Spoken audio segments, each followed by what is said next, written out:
right, good luck, boys. All right. So apparently a lot of the stuff I said to Sargon you disagreed with. I'm curious. I hear a lot of reactions to these kinds of discussions. So I'm curious what exactly it is. My prediction is I don't think we're going to end up disagreeing on much, but we'll see. Well, yeah, I disagree with most of the things that you said with Sargon. A lot of those things were the same stuff that you went over with Mr. Medicare. Okay. That you just would not accept, like building the wall. Sure. You know, it's brutal that it does come down to the walls in your house. They protect you. It's just a basic fact, and you just don't seem to want to accept the fact that you build walls to help protect things that you care about. Sure, but I don't think that the wall in our house is like an analogous to a wall around an entire country. Like we don't. Why not? Well, do we have walls around our neighborhoods, or walls around our states, or walls around? To a large degree, yes, we do build fences. Okay, I don't know which province in Canada you live in, but I'm pretty sure that if I drive up there, I'm not going to find like the city of Toronto or Vancouver walled off from the rest of the state that it's in, or province. And I'm pretty sure your provinces aren't walled off from one another, right? No. Okay, but your house will be completely covered in walls because it has to be to protect you from the rain and the cold, and because the house is your private property that literally nobody else is even allowed onto, right? Without express permission from either the state or the owner of the property. So I feel like they're not totally comparable. Like when you're talking about personal private property as a house versus walling off like an entire country that people are constantly moving in and out of, it just doesn't seem like the greatest of comparisons. So you don't think it worked for China with the Mongols? So like this comparison is pretty offensive because weren't the Mongols just trying to get into China to like rape and murder them? Isn't that kind of a big difference between immigrants coming in from the South? Like that statement that you just said is like really, really offensive, I think, to the Mexican people. You're essentially saying that they are the Mongols, right? No, I'm not. I'm not at all. I'm using it as an example in how a wall has been used throughout history to stop one group of people from coming into another group of people's area. One thing that we have in my community... Real fast before we get on, it also didn't work for China either, right? You know that, right? That they ended up getting around it regardless. But the idea did help. Like, building the wall did help. They wouldn't have done it if the things didn't work. They built the wall, it degraded after a long time, and they kept building it. So there was a reason that they kept doing it, is that it was succeeding in some way. If it wasn't succeeding in any way, they would have given up and looked for another avenue. Which is basically where you're at right now, is that the immigration problem is intense, and it's not getting better. Well, but so there's a net negative... has to be done. But there's a net negative of Mexicans in this country over the past 10 years. It seems like it is getting better. Like less and less Mexicans are coming over here, and it's actually at the point right now where a Mexican population shrunk over the past decade in the United States. So why build a wall now? Obviously, people are concerned about it enough that half of your country voted for somebody that wanted to build a wall. Sure, but that last statement is demonstrably false. The Mexican population in the United States has actually started to shrink. Like, I'm pretty sure half the country was also in favor of going to war with Iraq. That didn't make it a good idea. No, it didn't, but there was lots of propaganda surrounding that convinced them that it was. And you don't think there's any propaganda surrounding the wall? You think that's entirely rooted in factual argument? I believe that the majority of it is yes, and besides, having border security, I think, is a good thing. I think Canada should build one against the U.S. Why? I think we should have one, even if it's just a fence. Something to say, here's the line, and people can't just travel kind of willy-nilly however they want. If you look at what's happened here in Canada, because of this, a lot of people that I would think that you, from what I understand from where you come from, a lot of people put themselves in very, very serious danger because of this. We're talking about Canada in the winter. So Trump says, I'm going to crack down on illegal immigrants. I'm going to crack down on the criminals.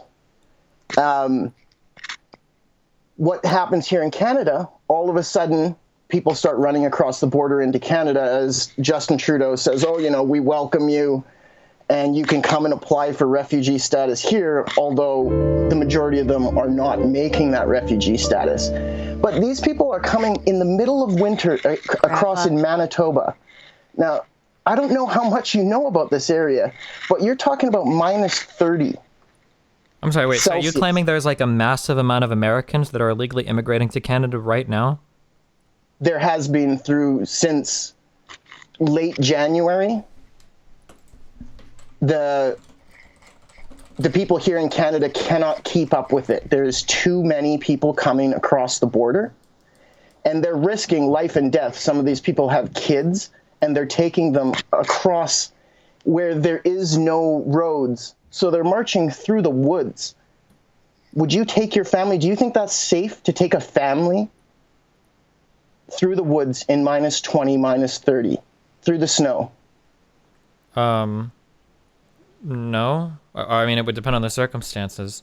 Right. So if we had a wall between Canada and the US, they would be like, hey, I can't do that. Okay, I'm trying to find numbers on this. I'm seeing like these numbers look like they're in either the hundreds or the thousands. I'm not seeing like this massive number of people like illegally migrating to Canada. I've never heard this before. You have to understand the population difference, right? We have 35 million people in Canada, so 300,000 people to us coming into our country. Oh, I didn't say 300,000. Are there really but I'm just throwing out numbers. I'm saying, but that's a larger percentage of our population compared to you have 300 million people, so 300,000 to you is a lot less. So these towns in Manitoba, we're talking towns of like a few thousand people that may have gotten 400 refugees. That's a lot. That's like a quarter of their population. Okay, but I don't think this is like such an important thing that Canada needs to build a massive wall spanning the entire country because a few hundred people are going into Canada illegally. I'm not saying that that's the only reason that we should build it is just for these illegal immigrants. I'm saying I don't see a problem with it. Draw a line where the border is. Show people where it is. Stop people from running drugs through the woods. The big problem is that the big problem is that none of this stuff can be done for free, right? There are opportunity costs behind all of this. You're going to have to pay for the construction of it. You're going to have to pay for the manning of it, and then you're going to have to pay for maintenance. Like these are dollars that could go to other areas as well. It's not like we can just invent a wall and put it there without any cost, right? So I feel like you need to justify a cost other than just like, well, it'd be nice to have one, you know? Well, like I said, the immigrants is one reason. The illegal drugs, as well as just merchandise and other things that come across. I've never heard, and again, I could be wrong here, and I really have looked for it. I've never heard people saying or making this claim that the drug trade will stop if we just put up a wall.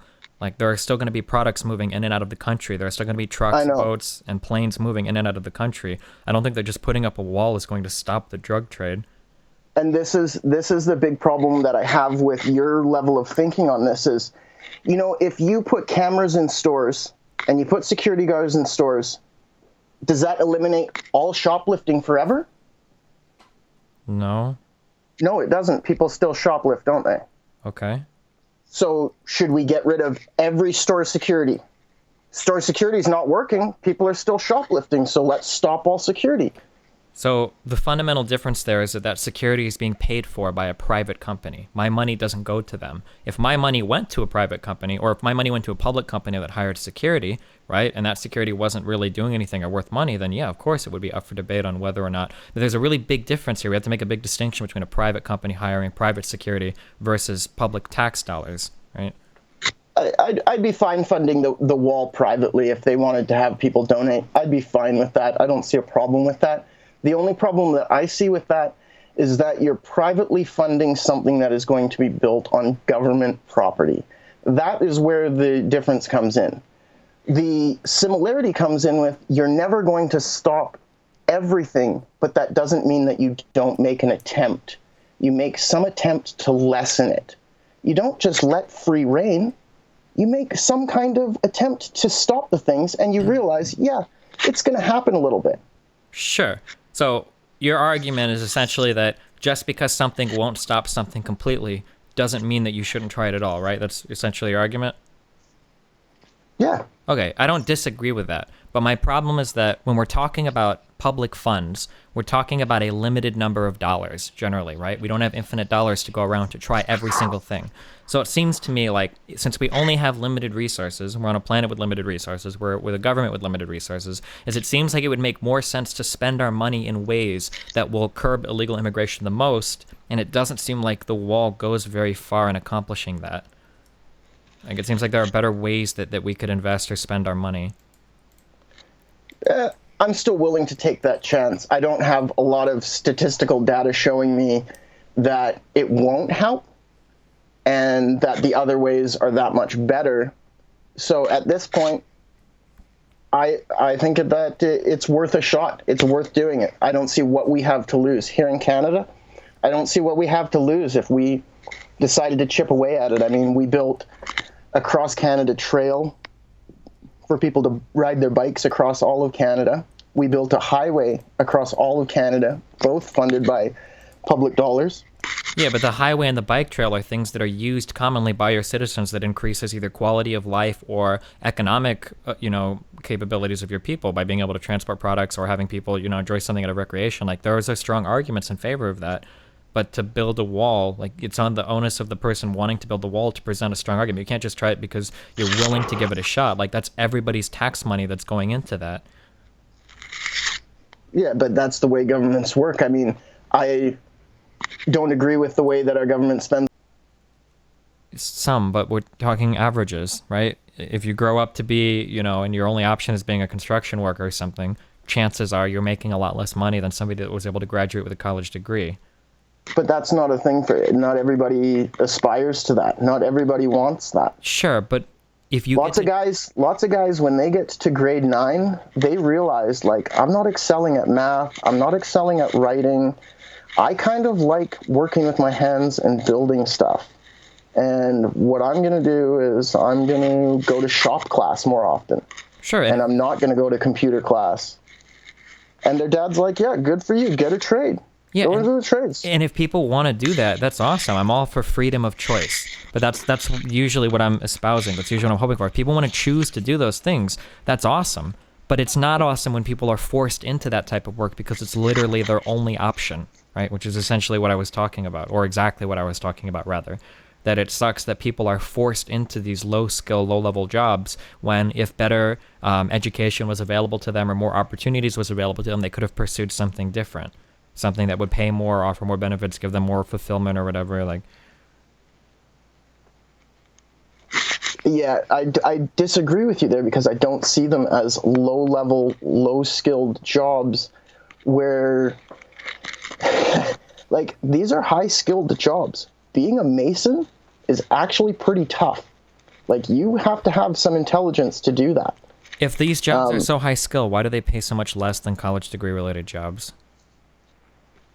I don't necessarily think that every college degree job pays more than a mason. Not every, but the majority, the large majority, such that the average difference in income between people with a college degree and without in the first year of labor is like $13,000 or $14,000 in the United States. Yeah, and you know what? That's what somebody told me, and since I've walked away from that and went into the trades, I've made way more money. Okay, but your degree was a 2-year diploma in jazz performance. That degree is not going to be representative, right? You understand that your personal experiences can't be projected to an entire population, right? Okay, well, what kind of job are we talking about here that's a white-collar job? I don't know, anything requiring a degree to get? And what are those? Like, what jobs are we talking about? Any type of engineering degree, anything related to medical work, anything related to science and research, anything, I don't know, there's millions of different... Yeah, my sister's a nurse. Her wage is comparable to mine. She did 4 years of university.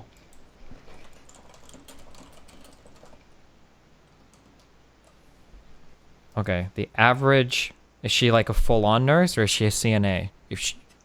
Do you have like CNA and RN? Is that? She's an RN, but now she's, I don't know exactly what her job is now, but she's an RN. She's a full registered nurse. Okay, so the average pay of an RN is about $60,000 from what I can see. That's for new graduates. Full-time Yeah. RN range base pay, first year pay of 53,000 to 25-year pay of 78,000.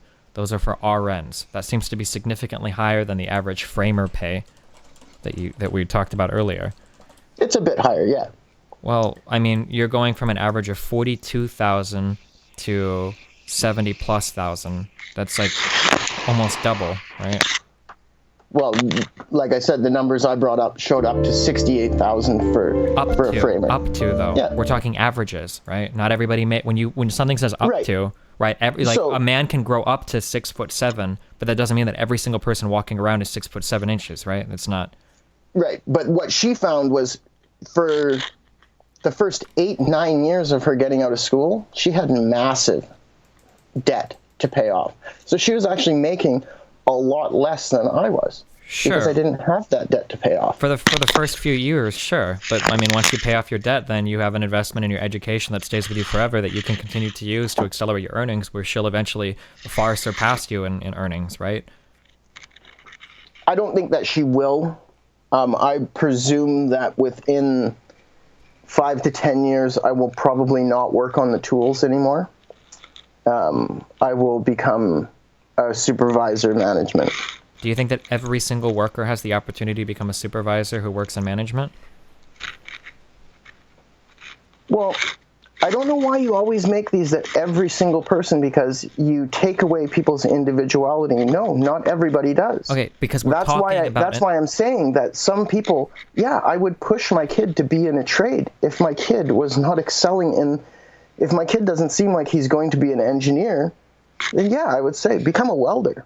That's a great job. Sure. You'll have employment for years and years and years. The reason why I'm talking about everybody is because when we talk about these issues, we have to talk in anecdotes. We can't talk in individual, because if I were to present the same type of talk that you were, right, I would encourage everybody to drop out of school immediately and take up video game streaming, because you can make a lot of money doing it.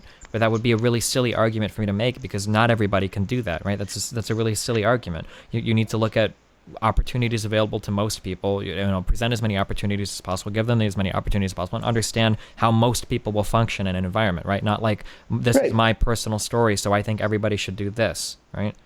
And that's why I say, there's some people that should go into the trades. There's some people that should become nurses. There's some people that should become doctors or architects. Everybody has a different place. Sure, and I don't disagree with that, right? But I think that we should give people as many opportunities as possible right out the gate, whether that's through education or whatever. People should be able to choose them, not be forced into working a particular type of work. No, but everybody has to work. Yeah, nobody. So you're forced to have a job, and sometimes, you have to take a job, and that's what you're qualified to do, and so you're going to take pride in it. You're going to think that it's okay. Sure, and that's great if you do. I mean, everybody should take pride in their work, sure. But I'm just saying that, you want to have people being able to make those choices as freely as possible. Not, I can't afford education, therefore I have to go and be a mason because that's all I can ever do, right? You want people to have options in front of them for what they would want to choose to do, right? Yeah. Okay. But I think that those options are there. For here in Canada, those options are definitely there. Okay, in the United States, they're not really. I would disagree. I think that they totally are. The guy that I was doing renos with in BC, he was actually from Canada, and he moved to the U.S., and he was a certified electrician down there. And what he found was that he just didn't like the trade. He didn't like people in the trade being electricians. So he became a framer. And he framed for a few years, and then he went into painting, did painting for a while, then he started doing renos, and then his, I don't know if it's his visa or whatever, but his time expired to be in the U.S., and he had to come back to Canada, at which point his electrician certificate from the U.S. doesn't travel to Canada, so here he just went and did construction. This guy's a very, very smart person. Sure. Okay, so he could be an architect or an engineer if he wanted, but he doesn't want to, because he actually likes getting out and building stuff. And I understand he loves that. it. when I was growing up, I had a friend that lived next to me that really wanted to do biology. I remember that he would talk about it in school sometimes. I went to a private school, though, and he went to a really shitty public school. There's a really shitty public school next to me. It was called Edison Elementary or something. When he went to school and I went to school, the difference in classes available to us was really huge.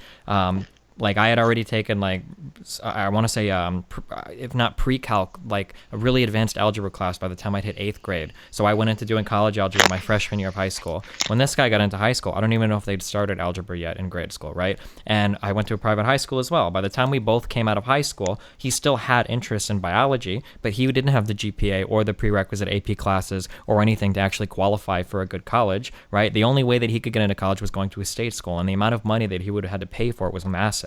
And that dude, I haven't talked to him in a while, but I think he ended up working like fast food, and then I think he got into something related to contract. I think he roofs during the summers, and that's all he'll ever get to do because he couldn't afford college, right? He never had and he was a fairly smart dude too. Like I knew him, he talked well, he didn't sound like an idiot or anything. Like he was really smart in everything we did, but he'll never have the opportunity to follow his dream or his passion or whatever because he's kind of locked into, the shitty life of being a poor person where you can't afford education and you just kind of have to work the jobs that are in front of you. So by saying that, you're saying that you're justifying, which, like I said, the original point that you made with Sargon is that nobody wants these jobs. Nobody wants their kids to have to go into the jobs, and nobody takes pride in these jobs because it's just crappy jobs. Yeah, when I say crappy jobs, what I'm talking about is not like, oh, if you work those You're jobs. just talking about a ditch digger, a guy that just hauls boxes from point A to point B.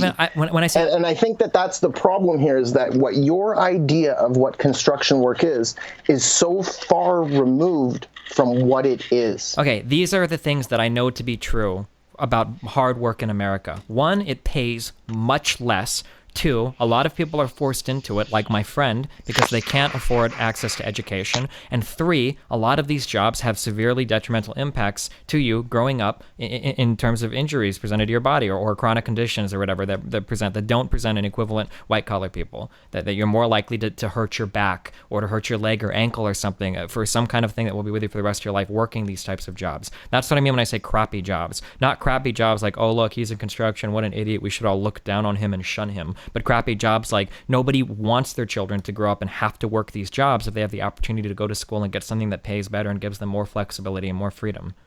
Some people do, though. Some people don't view those office jobs as real jobs. And if they're like, it's not a real job. You're just sitting around at a desk, and then from there, it's your choice. If you want to sit at a desk all day, eat snack foods, go home, sit in front of the TV, and don't get any exercise, you're going to become overweight, diabetic, have back problems, have all kinds of health problems. If you're a construction worker who lifts boxes from point A to point B all day, doesn't ever lift it right, eats fast food every lunch, goes home, drinks a case of beer, and watches a sports game, yeah, your health's going to deteriorate. But that's everybody if you don't take care of your health. Yes, there's higher risks on construction sites, for sure. But I guess that's probably maybe the difference between here and there. And I probably will agree with you there because I worked with a guy who did oil drilling in Texas, as well as a couple other southern states. And he said, yeah, it's not like here drillers are making, like, he said he was making like $1,300 a day. Do you think that's average for people that are working these types of jobs to get $1,300 a day?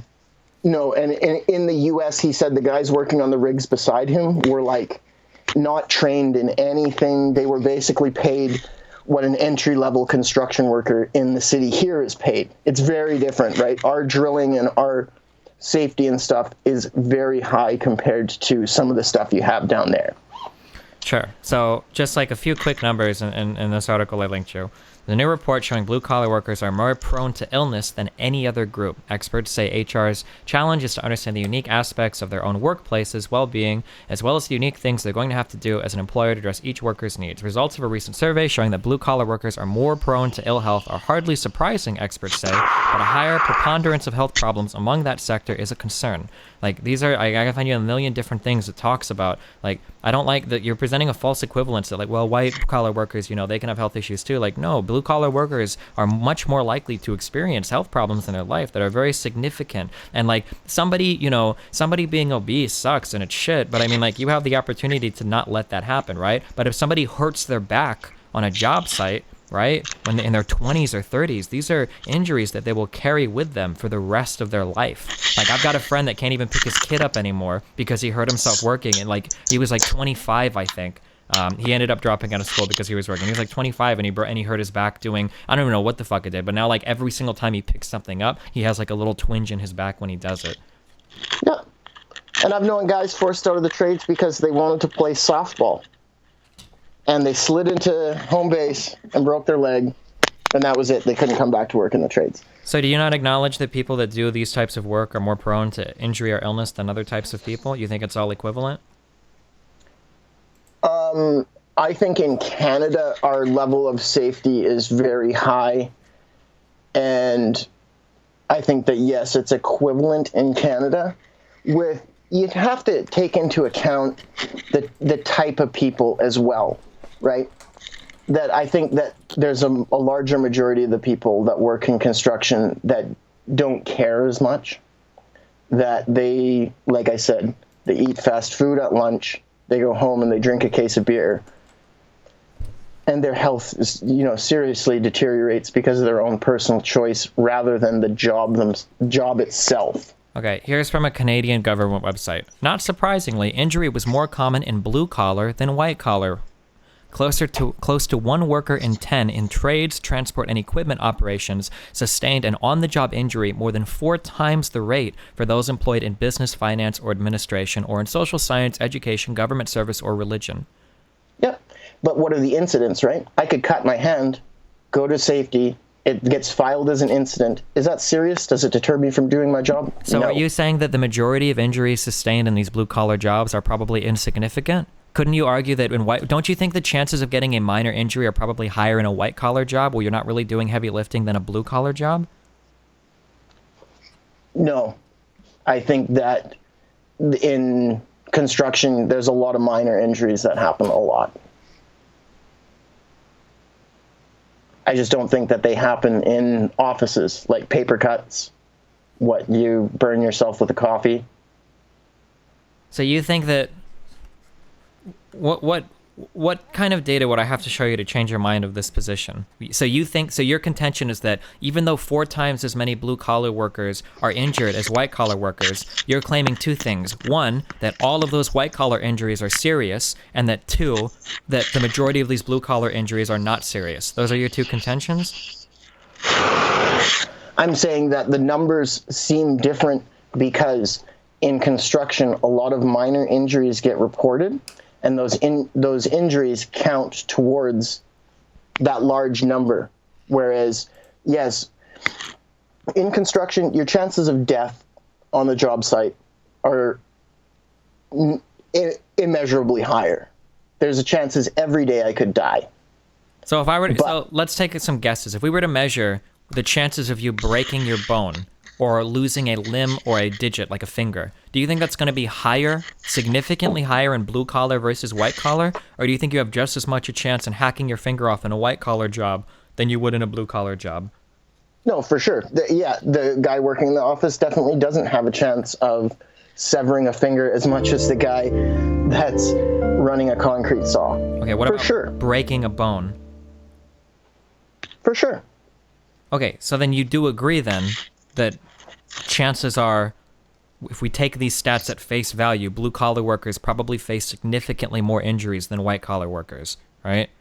I don't understand how you're not... Yeah, I'm pretty sure that the level of injuries is a bit higher, yeah. Well, 4 times higher is the reported. Yeah, I know, and like I said, that seems inflated a bit because a lot of the minor injuries get reported. Why do you think minor injuries are reported under blue-collar work, but minor injuries aren't reported under white-collar work? I didn't say they weren't reported. I said they don't happen. There's not as much chance of having an injury. Again, Wait, so you don't think there are any minor injuries for white-collar work? I'm sure there are. But you think that there are more minor injuries in blue-collar than white-collar? Why? Because of the nature of the work. Then where do so the majority of the white-collar injuries are major? What kind of major injuries do you think white-collar workers face? In Canada, probably the number one is motor vehicle deaths, injuries. So if... I'm sorry, you said if, you know, on company time. So if I have to go for a meeting somewhere,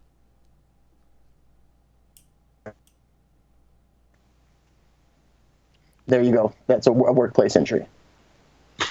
Okay, so let me read this part. Hand and lower back injuries are the most common. The hand was the body part most frequently injured on the job. Over 1/4 of work-related injuries were to the hand, followed by the lower back. Lower back injuries were 16%.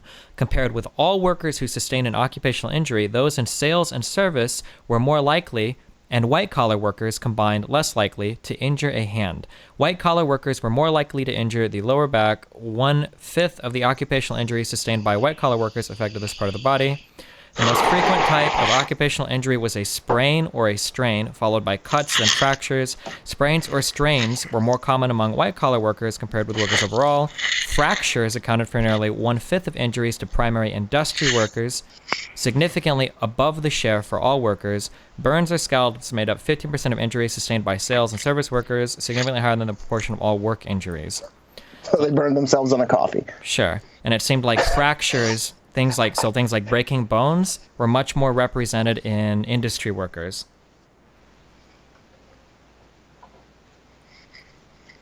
But either way, my main point is that some people do want to go into the trades. Some people really take pride in it. And I really don't see how it's not a good job and how some people shouldn't do it. I'm not saying that it's not a good job or that some people shouldn't do it. I'm just saying that it'd be nice to give people as many options as possible because these jobs tend to pay worse and present more of a risk to your health. But you still need them. There still has to be as many. You can't take away the number of construction workers. Yeah, I agree that people should have all the options that they can have.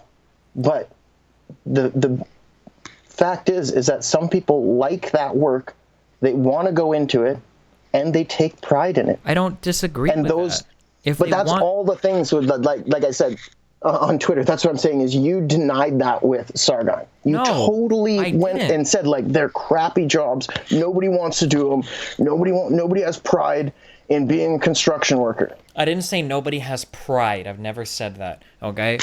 Maybe I overstated. Not because I hate to look back and watch the video again and really find that that's true. Sure. So maybe I overstated when I said nobody wants to work these jobs. Okay. I'm sure there are some people that want to work these jobs, but the trend or the idea is generally to get more education and work higher paying jobs. That seems to be the trend in Western society. Because these lower paying jobs tend to be worse jobs in terms of risk of injury or risk of or shitty pay. Maybe it's just the fact that your country doesn't know how to work job safety. Okay, well, and all of these stats I'm pulling are coming from your country. These are Canadian stats that your blue-collar workers are over 4 times more likely to face injury than white-collar workers. This is from Canada. Yeah, and I've already agreed with that. But like I'm saying, I know that your chances of death and serious injury are higher, but I think that the numbers are a little bit inflated due to minor injuries. And you have no evidence to prove that. That's just your feeling. It doesn't matter anyway. What matters the risk of is death that people want to go into those jobs. But people like them and they take pride in them. Okay, but the point I'm making is that if you run into somebody that's an engineer, there is an incredibly high likelihood that he is an engineer because he wanted to be an engineer, right? That there's a very high likelihood, okay? If you run into somebody that's working a hard manual labor job, it's hard to tell sometimes if they really wanted to do that job or if it was just the only option available to them. Yeah, I personally don't find that all that much. From my personal experience, most of the construction workers are pretty okay with where they're at. And going up the ladder, I mean, I know somebody who's a doctor and never wanted to be a doctor, actually. They wanted to be a scientist. But everyone told them, well, all the money is in being a doctor. So they went to being a doctor. They don't really care about being a doctor. Sure, but So, I've got 10 friends that are doctors, and all 10 of my friends love being doctors, and I also have 100 friends that are construction workers, and all 100 of them hate being construction workers. It's pointless to throw out anecdotes, right? You keep retreating back to this one person you know, but you have a country of, I don't actually well, know, not is it just 30 or repeating 40? back to one person. I'm saying there's multiple people that I know. That I actually work in the trades. I work with all these people. You work with every construction worker in Canada? No, but I work with a large group of them. I go from site to site. I mean, I built the Rogers Arena here in Edmonton. Do you think it's fair to say that maybe you know like 10% of the blue-collar workers in Canada? I would say it's fair to say that I understand at least 25 to 50% of the feeling of construction workers in Alberta and understand why they got into which trade they are and their feelings of being in the trade. From all the people that I've worked with, which is in like the thousands. Okay. I don't work with people. I really don't find people in the trades at my level that don't want to be there, that don't like it. They all think that, like I said, it's a funny disconnect because the people in the office look at who would want to do that. And then the people in the trades look at the office people and like, who would want to do that? Who would want to sit at a desk all day? Have you ever seen the movie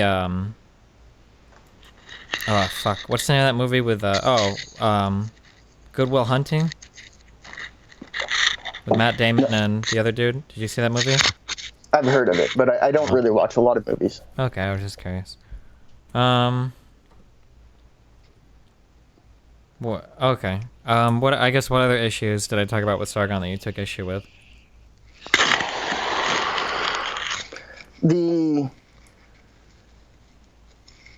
other one, which I know you're never going to come to a spot where you understand it, but that you think that this mass immigration is great because while a minority of the population suffer in abject poverty, the majority of the people benefit. So therefore, this system works out great, which was Sargon was saying, if you stop the immigration, and this is a problem that we have here in Canada as well, they keep bringing in more and more people.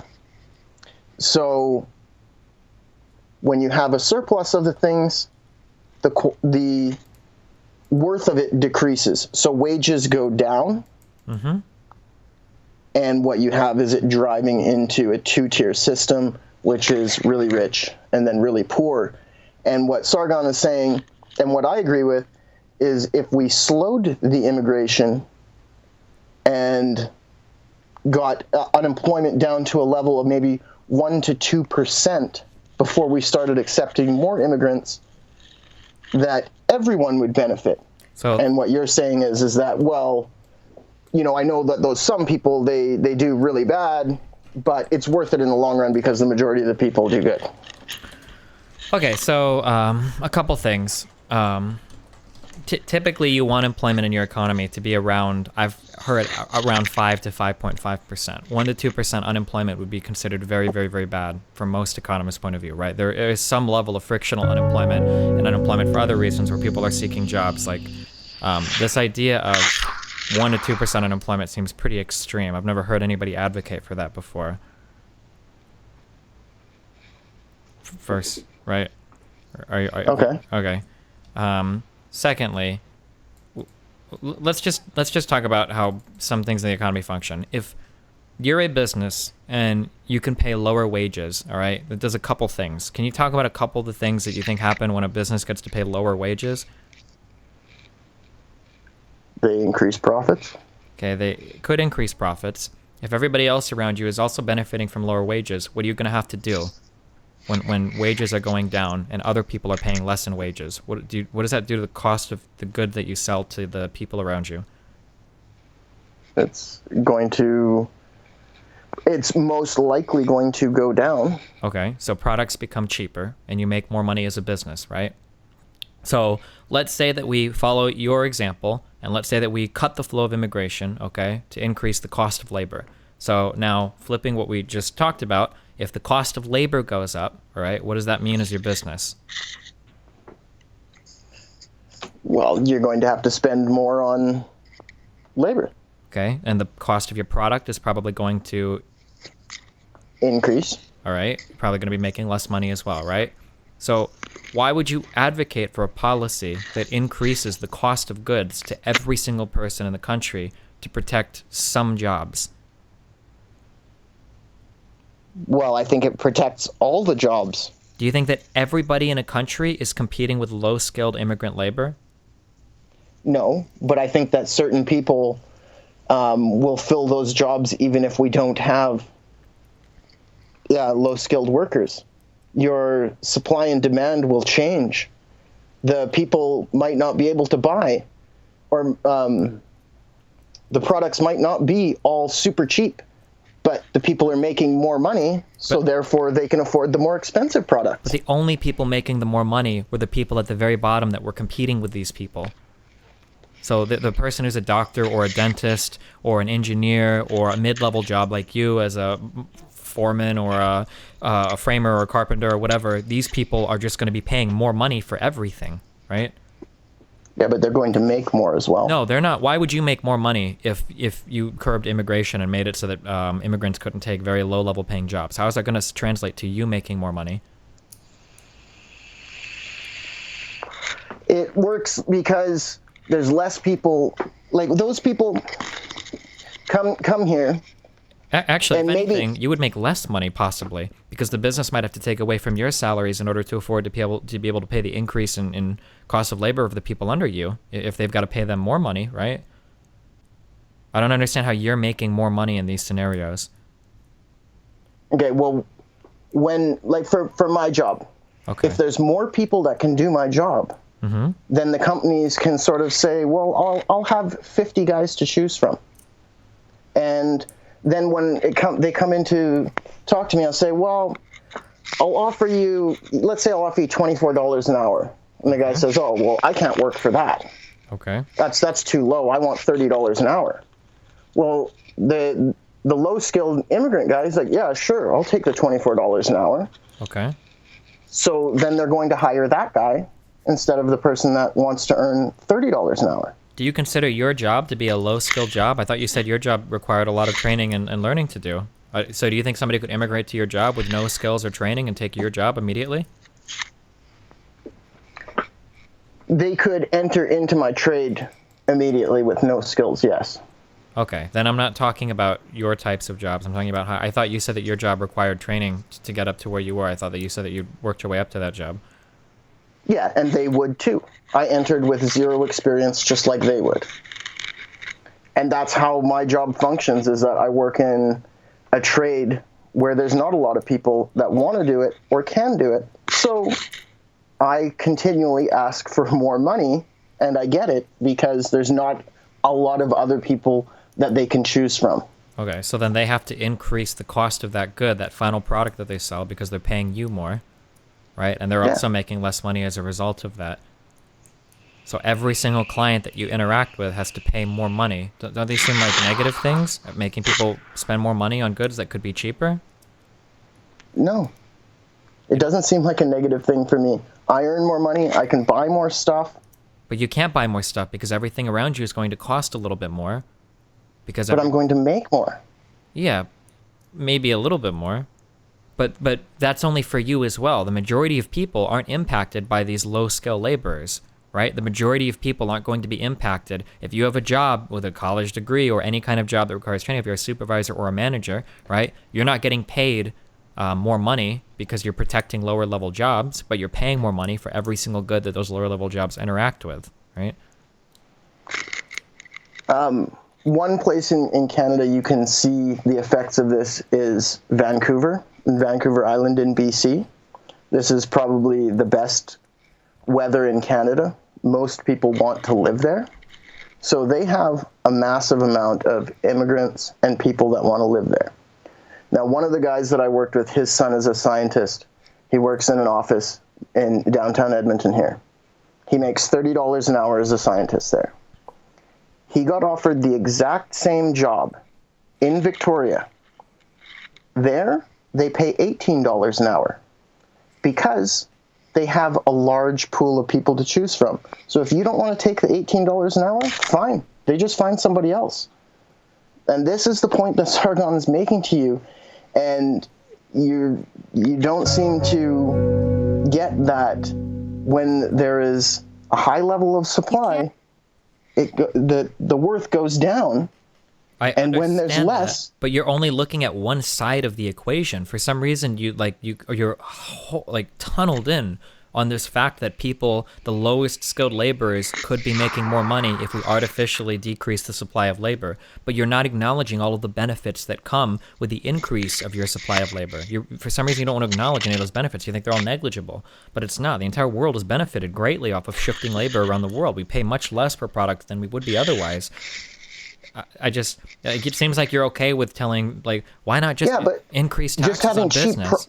Just having cheap products doesn't necessarily mean, bottom line, everything's greater for everybody. Those workers in China that supply our dollar stores, they don't have a better life. They have a crappy life. The people that why are they working in the clean factories? Screens on iPhones with neurotoxins so that you can buy a cheap iPhone?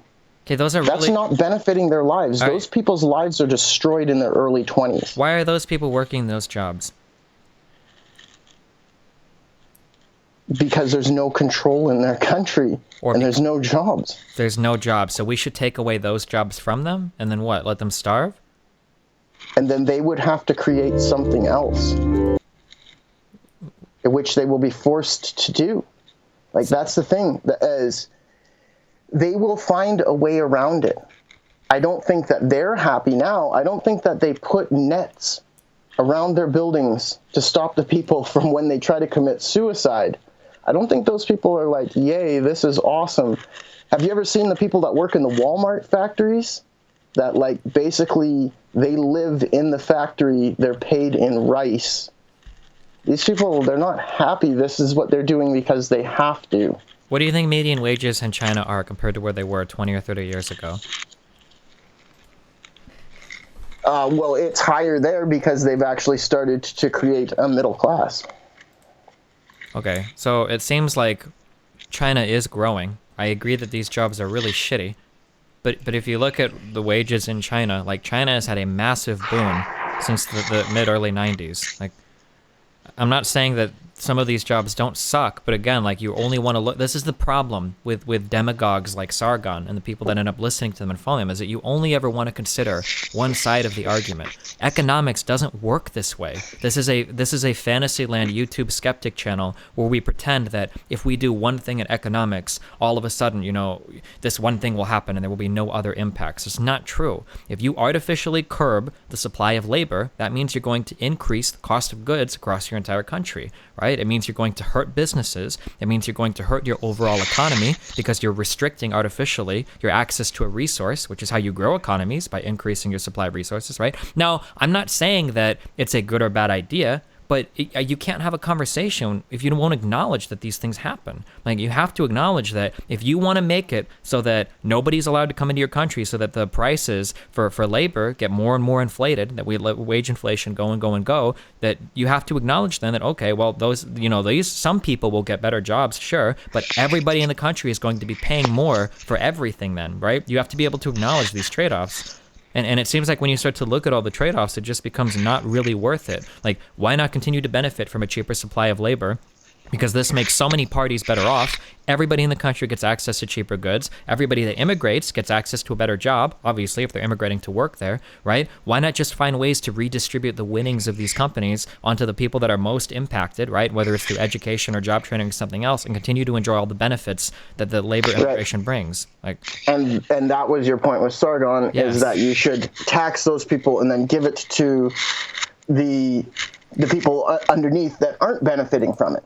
Yes. And what he's saying is why not just not do that? And that's what I'm saying, is don't do that. Because then I know you probably think that I'm indoctrinated in this skeptic community YouTube thing, and I'm really not. This is something for me that I found in, like, the past couple months, maybe since December, January.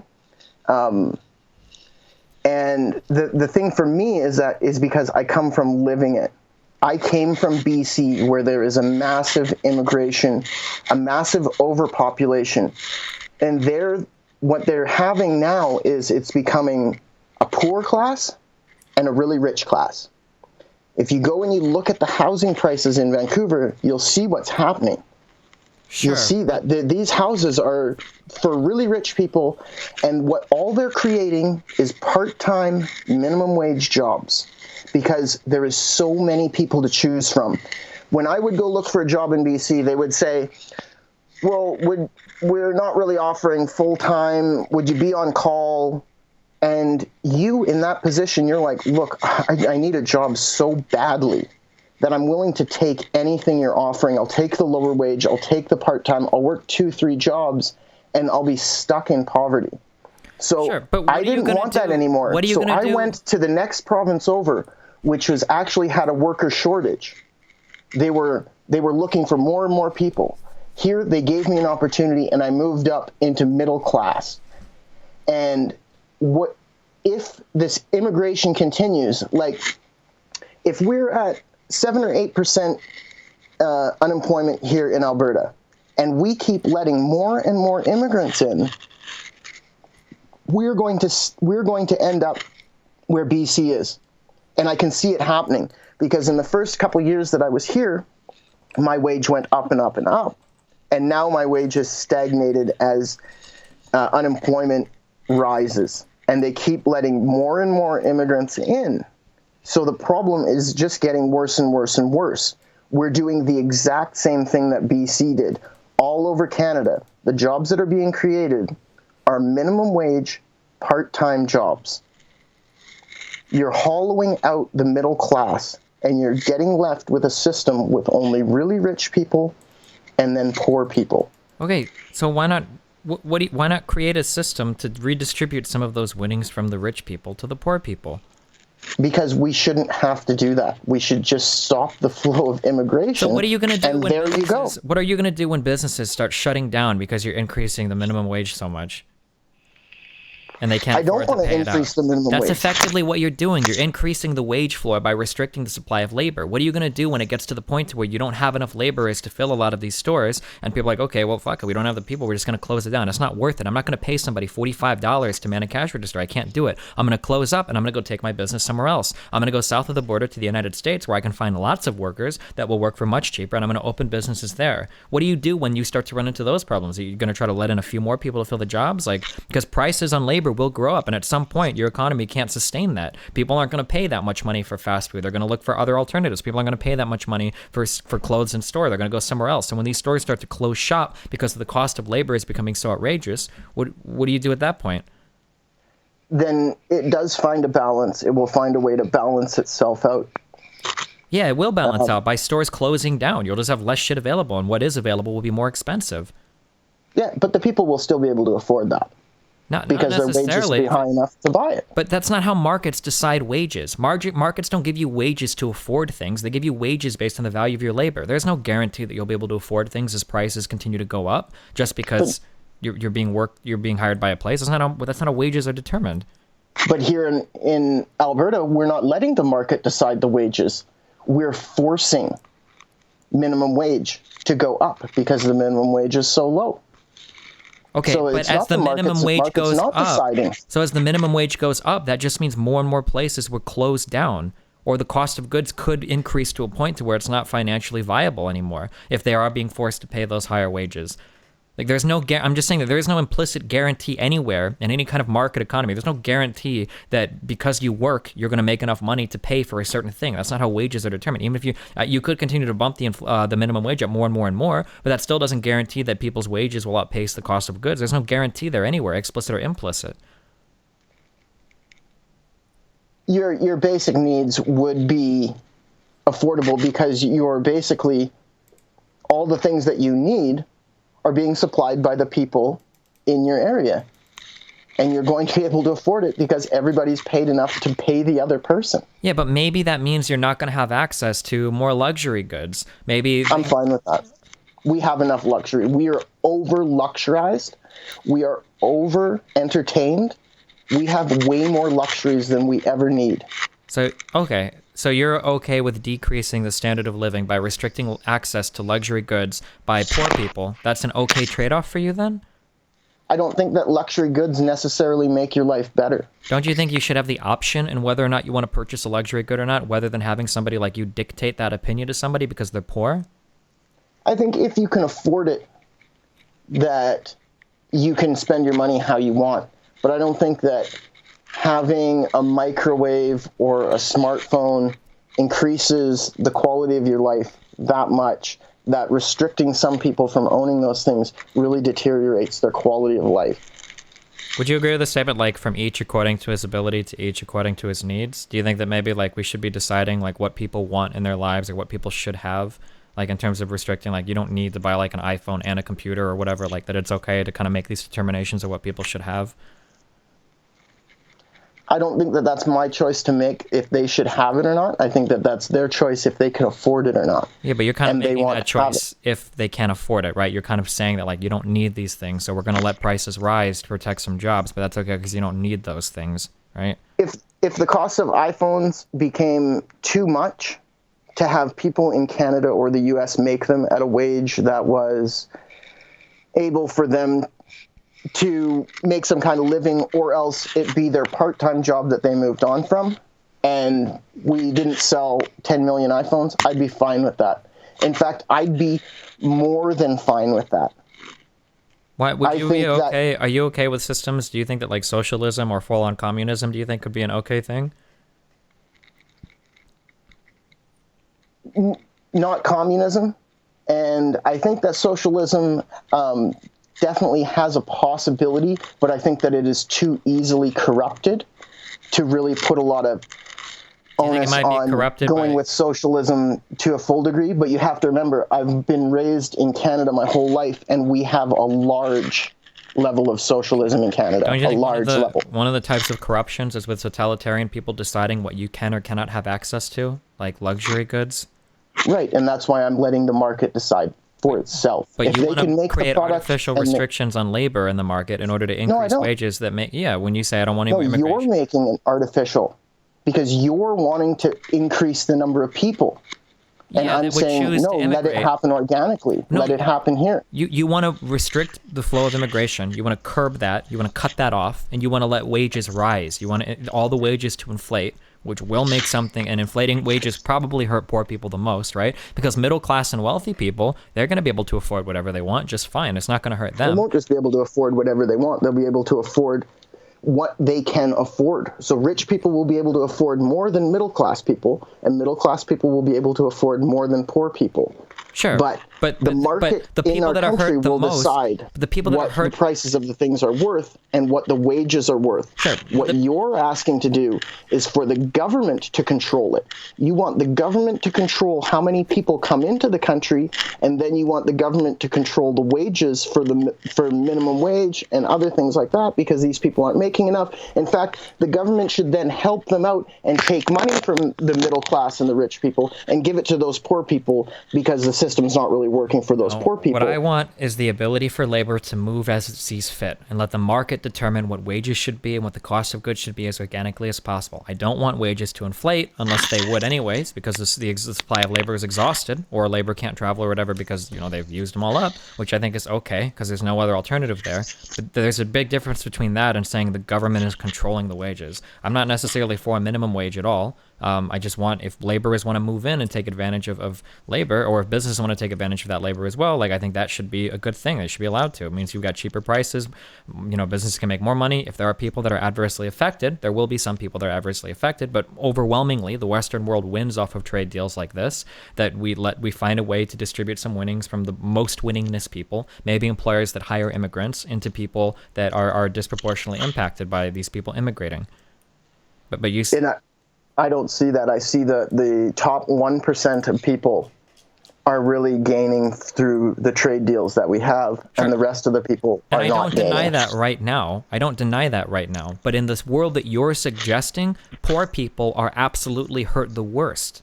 If you're wealthy or middle class, you're going to be able to buy what you want anyway. It's not going to bother you that much. But when the cost of goods start to rise, the people that feel it the most are the people on the bottom of the ladder that spend the highest percentages of their income on basic needs like housing and gas, right? They're not going to have as much money left over as a middle or upper class to deal with the cost of goods across the country rising. You're hurting these people the most by strangling the labor in the country and forcing these prices to go up.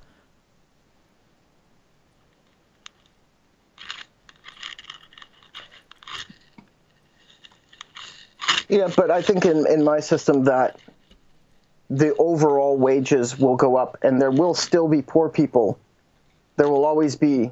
But what you're going to have is a multi-tiered system, which the way that we're working towards now, we're working towards a two-tier system of really rich and then poor. I'm not in favor of the system we have now because I don't think any of the needs of the people that have been hurt by these types of policies have been addressed. I'm not advocating for the current system. So then you want to stop the immigration or you want more immigration? No, because now what we have is mass immigration. No, what I would be in favor of is taxing people more that take advantage of this type of labor to help the people that are the most disproportionately impacted by it. So if they have the money to pay the taxes, then why couldn't they just pay more wages then? If we slowed the immigration, then they could easily afford to pay those wages. Because with taxes, what we're looking to do, you can design a tax policy that hyper targets only the people that specifically take advantage of the most of these types of labor, right? So you can fine tune these policies to only target the specific people, and then you can redistribute the winnings in a fine tuned way to the people that need them the most. If you just restrict all labor in the country, then you end up hurting every person. You can't choose as well, like who is impacted by this policy or who's impacted. Instead, every single person that employs low-skill labor is now going to have to pay a fuck ton more money for labor. You don't get to choose who's impacted. And you're also shrinking the size of the economy compared to what it could be if you allow more immigration in as well. The overall size of the economy will not increase as much, or maybe even decrease. But there you're asking for the government to step in and control and distribute the funds for the people. Sure. I mean, do you not believe in taxation? Do you think that's a fundamentally bad concept? No, I think that taxation is a great concept, except I don't agree with how the taxes are used. And there I would definitely not agree, because now you're sending this money into the government, which has to have people there to manage it. So a big chunk of the money is going to disappear due to the bureaucracy that they're taking up in the government. Whereas if we didn't do that, and this is what Sargon was saying, what you're asking is for an extra step that I'm saying, cool, I think that that's the thing too, is that you're right, that we are sort of agreeing that we want the same overall thing. We're not happy with the system. But what I don't want is I don't want the government involved in that. I want to just slow the immigration and let the unemployment come back to levels that are more manageable, because when the unemployment rate gets high enough, and like I said, I'm speaking from experience in being in a place where the unemployment level is crazy high, moving to a place where the unemployment level, when I got here, it was 4%, less than 4% at points. And it's night and day. It's night and day towards your life, towards how you're treated at your job, towards your opportunities to leave. When I worked for T-Mobile, some of the people that worked in the center with me, I remember saying to them, I'm like, why do you stay here? They treat you horribly. Like, they treated people so horribly. And they would say to me, I just need the job, because if I leave, I'm scared I might not get another job. I don't know what my job would be. Would you say these bats are pretty shitty? Sorry? These are pretty shitty jobs? Working there was, the way that they treated people was definitely not very good. So you don't think they can have pride in their jobs? I think they could. I definitely had pride in my job when I was there. Gotcha. It sounds like you're making my earlier argument that people should have more options in terms of where they go to get work. But for sure. And that's exactly what I'm leading into, is saying when you have massive people looking for a job, the employers have a whole group of people to choose from. And your decision to go and search for something else becomes drastically reduced, because you're competing now with a larger group of people that If you didn't have that, you'd have the option to say, like, I'm not happy here. I'm going to go find another job.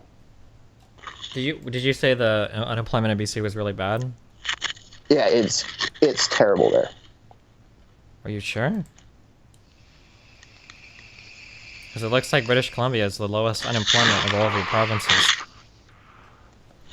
Maybe right now, but I'm telling you, I know people there, and the unemployment rates are skewed because a lot of people there just stop looking for jobs, and then it falls them. They drop off of those charts because now they're not looking for work anymore. Okay, but I know 100 people that moved to BC, and all of them found work. Yep. Let me guess, they work in white-collar jobs. A lot of them do, yeah. Yeah. But I know another. Work in a tech job. Maybe they went to Montreal and they got tech jobs. Well, but maybe those are the types of jobs that economy is looking for. As well as I know a lot of people from BC that come and work here but still live there. So they might be a resident of BC, but they're actually working in Alberta. Gotcha. All right, what else did I say you disagree with? Or is there another big topic? Nothing other major. Like I said, a lot of these things like the immigration, the wall, you argued with Jim, then you argued the immigration thing again with Sargon.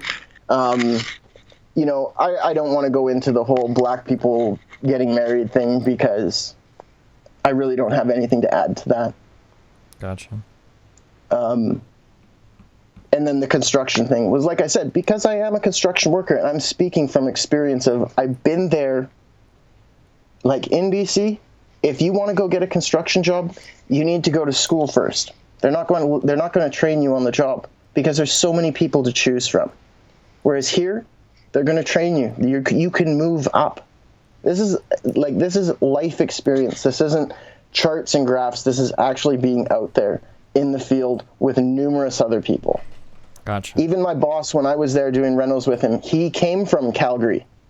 And he was like, I don't want to lose you because I'm going to lose a good worker that I can't just replace because there's so many people. And to find the good one is very hard. But he doesn't have enough money because it's so tight. You have to understand that it's so tight. Talking like a $30 job here is $18 an hour there. Mm-hmm. Victoria has the highest cost of living in Canada. It's crazy, but they're doing it because they have such a massive amount of people to choose from. If you were a business owner and you had to choose where to open a business, where would you go? Wouldn't you want to go to the place with the cheaper labor available to you? No.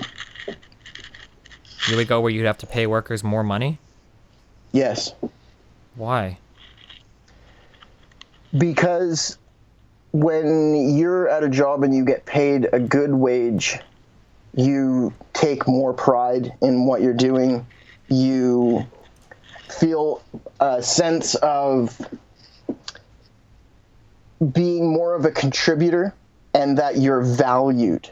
Whereas when you don't get paid very much, you don't feel like you're valued or a contributor. And so overall morale becomes toxic in the workplace. Then why don't all the people, wouldn't they know this? Why wouldn't they all just pay more money then in these places? Because there's so many people to choose from that as soon as those people start to slip a little bit, they just let them go. Get somebody else in. When I worked for T-Mobile, we had 108% attrition each year. That was actually wanted. They wanted to turn over more than everybody a year. They didn't want them staying. Gotcha. All right. Well, do you have any closing thoughts or anything? No, I'll go back and watch the Sargon thing because I'd really like to see what you did say about construction, because I'm pretty sure you said that people don't want to do it. They don't take pride in it. Well, I don't think I said the pride. I'm pretty sure that was injected by other people. But in general, people tend to not want these jobs because they want their kids to go on and get more education, to have more opportunity in life, to choose better paying, healthier jobs in general. Yeah, I don't agree with it. But like I said, I do see a disconnect that it's between the people in the construction and the people in white collar jobs. Sure. Like I said, I notice a very big disconnection between understanding what each of us is there to do. Sure. So And can I ask you a question? I'm kind of curious. sure. So initially, I noticed that you said that I never learn and I don't look at any fact and I just decide they're dumb. In terms of this conversation, every single major point that you've disagreed with me on, you've disagreed under the guise of anecdote or intuition. You either had a story of a friend, a personal story, or you just think a thing. Can you think of any facts that you've brought up during this discussion that I've disagreed with? That walls don't stop people from... A fact. And it facts. So That's a quantifiable. fact. No, it's not, because we can agree that walls don't always stop people, and you can't quantify that in any way for me. You can't tell me the percentage of people that it'll stop in an area that already has criminals available. You can't give me any data about that. Can you name any other actual facts, not just an intuition or a feeling?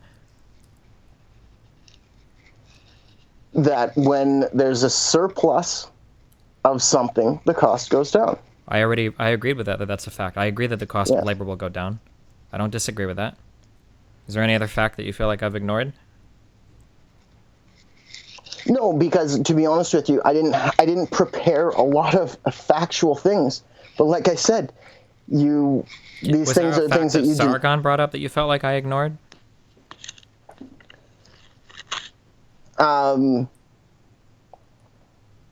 Well, definitely with the economy and the immigrants, I think it's a fact of what we're saying here. What is a fact Is about that- the economy of immigrants that I've ignored? That you want to have more immigrants come in, the cost of everything go down, tax the rich people, and distribute the money back to the poor. And what we're saying is that you don't need to do that. You're making an extra step Gotcha. that doesn't need to be there. But you acknowledge that in my way, the economy grows more. And then in your way, you're okay stifling No. growth in the economy. No, I don't agree with that. But earlier, you just said that you would be restricting access to luxury goods. Did you not say that? Yeah. So that's a way that you're okay with shrinking the economy. The economy won't grow as fast because you don't have as many laborers coming into work. People won't be able to afford luxury goods. So it seems like you're okay with shrinking the overall size of the economy. So what facts have I ignored here?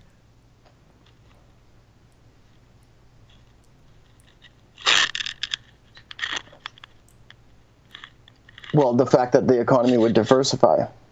What do you mean by diversify? Well, If anything, it would do less because you would have less labor and less job opportunities available and less employers willing to open businesses. If anything, it wouldn't diversify. It would do whatever the opposite of diversify is. no, it would.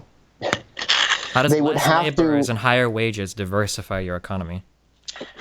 What you're saying is that it would take away the luxury items, and what I'm saying is that they'd have to figure out diverse ways to create those items and make them affordable to the people. By exporting all the jobs to another country? Why would they need to export them? How else are they going to make it cheaper if you're making the labor more expensive? Are you saying that there are these... They don't have to make it cheaper. They can make it at a cost that the people here that can afford it can afford it. So you're saying right If they now... can't, So you're saying if that they it's can't, possible then to they would have to become more creative in ways that they make the product here. So you're saying that there exist ways to cheaperly make cell phone, a cheaper way to create an iPhone or something that just no one's looked into yet. But if you were to make all the wages more expensive, that they would magically figure out a cheaper way to make iPhones in Canada? I'm sure that they would, if they had to have the factories here in Canada, that they would figure out how to make them more affordable. And all Here. the people in the world that are all competing, the giants at Samsung and all the other companies and LV or LC, or LG, sorry, yeah, LG and Google and all these other cell phone, HTC, none of these people have figured out how to make things cheaper because all the billions that they spend on R&D, none of that Yeah, means they anything. figured out how to make them cheaper in another country by going over to another country. Okay, but nobody knows. But if you were to just all of a sudden restrict labor, that your country, Canada, would somehow become the leading exporter, the leading researcher, and how you would all of a sudden you would get all of the institutions, all the R&D labs, all the fabrication plants. You would make this massive investment in your infrastructure to get all of this research done to figure out how to create things that are cheaper than they already exist. No, what I'm saying is that if they had to look at it and they were like, okay, we have to make it in Canada, we have to pay people this much money to make it, how can we make it at a price that this number of people in Canada can buy it, rather than, like Nike shoes. Well, we'll just go ship it off to Korea, and then they'll make the shoes for 10 cents a shoe. We'll ship it back here and charge $160 a shoe. Do you think everybody... So the profits will be insane, and that 1% will make a lot of money. Do you think that everybody in Canada, or in Alberta specifically, do most of you guys drive Lamborghinis? No. Why hasn't somebody just figured out how to make them cheaper yet? Don't you think it's possible that somebody might just say, well, you know what, we just can't do this, and that product just doesn't exist in your country anymore? That would be fine. Okay, if you think that'd be fine, that's okay, but you're talking about shrinking the economy then. Like, one of the things that they did in BC that destroyed their economy was the fastest way to make money off of wood was to cut all the trees down, chop the trees up, and ship it to Japan or China. Then China takes all the wood, builds it into furniture, builds it into other stuff, then sells the furniture back to us. When I came out of high school in BC, you could just go get a job in a mill, and you would be making pretty good money. 2 years after I got out of high school, they started selling raw logs, raw lumber to Asia. About 7, 8 mills there closed down. All those jobs went away because they can make it cheaper over there. And yeah, you're right. It's cheaper over here. Now I can go buy a sofa for $250. But I don't have as much money because I can't make that mill job. Before I could make that mill job, and if I had to buy a $400, $500 couch, it didn't matter because I could afford it. Okay, if you go back 30 or 40 or 50 years ago, do you think the standard of living for poor people has increased or decreased compared to now? When poor people now have access to computers, the internet, luxury goods, cell phones? I think that it's decreased and increased the number of poor people. I'm sorry, what do you mean? So do you think the standard of living amongst poor people has increased or decreased? I heard you say both words. Decreased. Okay, so poor people with access to luxury goods are doing worse now. By what metric are they doing worse than they used to be? I don't think that they have as high quality food, and I don't think that they have as high quality housing. How do they not have as high quality food? Because the food that they have to buy is processed food that's made from either the U.S., Mexico, or somewhere outside of Canada. Okay. The food that's made in Canada costs too much money. Okay, so if you made it so that people weren't able to buy that cheaper food, do you just let these people starve, or would they magically get enough money to buy the more expensive food, or? Well, what would happen if wages increased, they would be able to buy the more expensive food. They would, if wages for people building houses increased, those people would build better houses. How do you know they would build better houses? Because they used to build a lot better houses, and since the wages have declined for framers, the level of building houses has gone down. Why doesn't somebody just come in and hire somebody at more money then and build better houses? Because they don't care about those poor people. They don't care. They just care about making their money. Okay, why That's do just people... the 1% of people then why do that people, are making a lot of money. Then why do people buy these houses? So that they can rent them out to poor people. Why do poor people rent these houses? Because they have to have somewhere to live. And nobody's come in and thought, maybe I can build higher quality houses for poor people, or? They don't care. They're making money. But somebody else, like somebody that's entrepreneurial, can be like, oh, I'm gonna make a company, and I'm gonna pay laborers twice the market price of their wages, so they build way better houses, and other people are gonna come buy these. Nobody's thought of doing that? Maybe you're not acquainted with the housing market in Canada, but no, there's a small number of people doing that, but the majority of people are building things as quick and as fast as they can, and they don't care about the quality. Gotcha. I've been there. I've framed condos and everything. You see the quality that comes in, and it's horrendous. But but they're passed along, and somebody buys them up, and they rent them out, and somebody has to live there. So if you made the houses more expensive, though, people would magically have enough to pay for it because their jobs' wages going up a little bit. They'd be able to pay for an increase in costs and everything else in the economy. Yeah. All right. Are there any other facts you feel like I've ignored from you or Sargon? Not that I want to go over. All right. Okay. Well, listen, I appreciate the conversation, buddy. Yeah, I do too. Like I said, that I didn't bring a lot of facts, but I really did want to try and relate some of my personal life experience to you because I am at a very, very different place. And I am sorry that I do come across as, yeah, this is all my experience. And I didn't come in prepared. I just seen it and I was like, commented, you were like, do you want to come on? I said, well, yeah, because I'd like to relate my personal life experience to you so that, you can sort of understand where somebody like me, a construction worker, is coming from. Gotcha. So I appreciate the time. I really thank you. Yeah, well, thanks a lot, buddy. I'll talk to you later. Or I'll see you around. Have fun. Good luck. Yeah, you too. Bye.